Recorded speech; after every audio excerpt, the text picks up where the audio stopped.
It's a large, loud, often complicated world out there.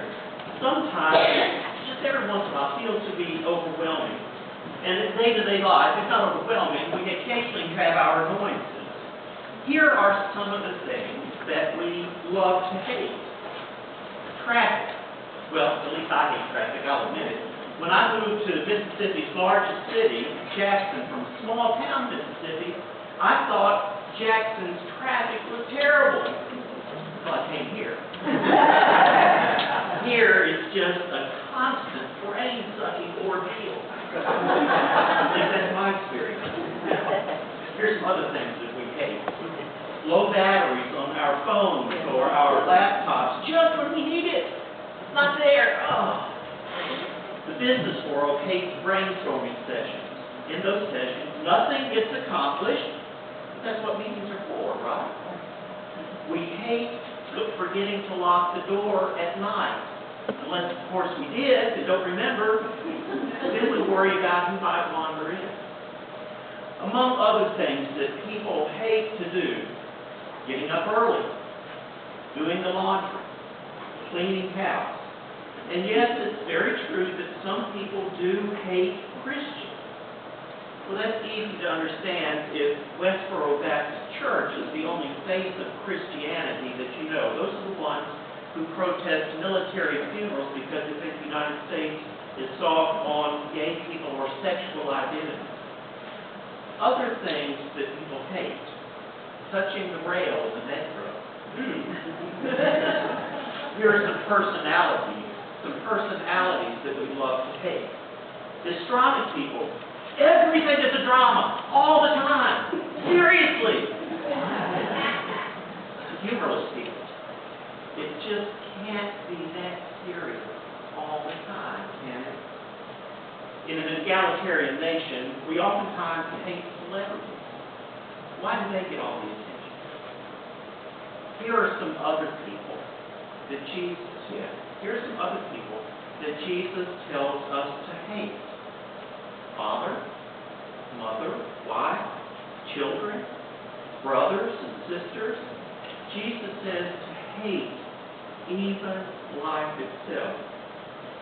So yes, Jesus' words about hating family and life, carrying the cross, sounds harsh to our ears, harsh to any ear that would hear it. But consider that Jesus is using a time-honored teaching device called hyperbole. Hyperbole is a conscious, intentional, deliberate exaggeration that expresses truth in a non-literal way. A slap in the face, that gets our attention, doesn't it? But our face is never slapped. A bucket of cold water thrown over our heads gets our attention, doesn't it? But we never get wet. It hurts to have our toes stepped on, but nobody actually steps on our toes. That's hyperbole. And thankfully, we're moving away from an era of theological thinking that says we must take everything in the Bible in the most literal way, because it's not intended to be that way. The saying that Jesus is full of hyperbole, that's not so easy to wrap our heads around, is it? On the surface, it may signal in us a lack of faith or trust in what Jesus is doing and saying. But listen to some other things that Jesus did. He talks about camels going through the eye of a needle, mountains being hurled into the sea, faith as small as the mustard seed. All of those are words of Jesus. Hyperbole. A slap in the face, but it gets your attention, doesn't it? The biblical record is full of hyperbole as well. For it says in there that with God I can leap any wall. And then on the other hand, I will grind my enemies into dust. Those are all phrases that come out of the Hebrew hymnal, the Psalms. So yes, then, hate your father and your mother. Slap in the face. But what Jesus is saying is this is important. Pay attention. Pay attention to what's going on here. When Jesus tells us to hate what we most cherish, it means that we are being called to a profoundly different way of life. It is the way with a capital W. It is the way of Jesus.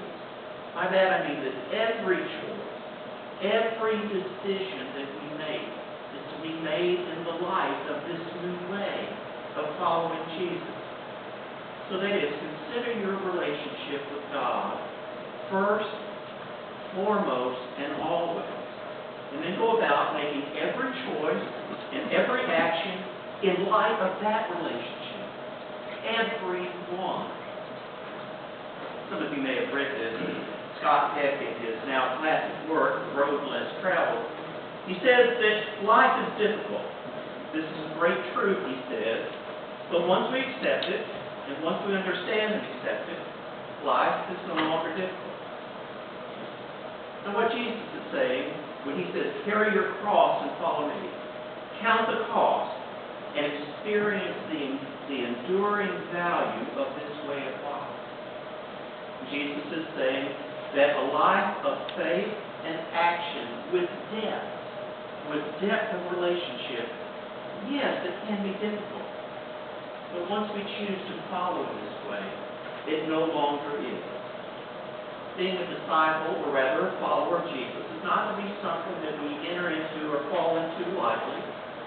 Being a disciple of Jesus or a follower of Jesus is a deliberate, dramatic choice that affects everything that we are.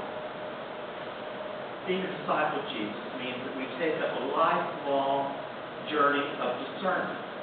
A discerning spirit opens heart and mind to God, especially when it's not convenient. A discerning spirit seeks the presence of God even when it cannot be seen, but it can. The discerning spirit chooses a godly direction because that direction is affirming. With a discerning spirit, God will reveal and call us to startling directions, the directions and invitations that we are asked to follow nonetheless.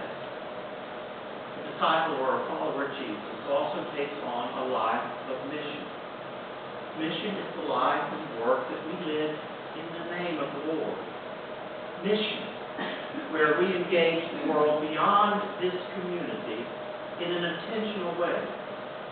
A life of mission is an all-hands-on-deck kind of effort. If discernment and discipline engage the intellect, then mission requires our hands and our feet to go and to do. To carry the cross is to live and even embrace the way of Jesus. Whoever does not hate father, mother, wife, children, brothers and sisters, even life itself, cannot be my disciple. Hyperbole, a slap in the face, or a bucket of cold water over your head.